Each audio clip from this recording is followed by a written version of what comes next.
अशी चिक मोत्याची माळ होती ग 30 तोळ्याची ग. चिक मोत्याची माळ होती ग 30 तोळ्याची ग. जसा गणपतीचा गोंडा चौरंगी लाल बावटा ग. गणपतीचा गोंडा चौरंगी लाल बावटा ग.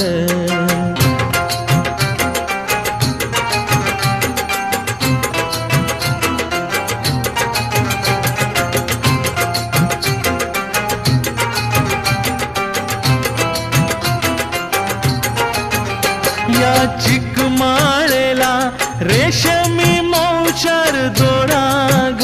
या चिकमाळेला रेशमी मौचार दोराग. मऊ रेशमाच्या दोऱ्यात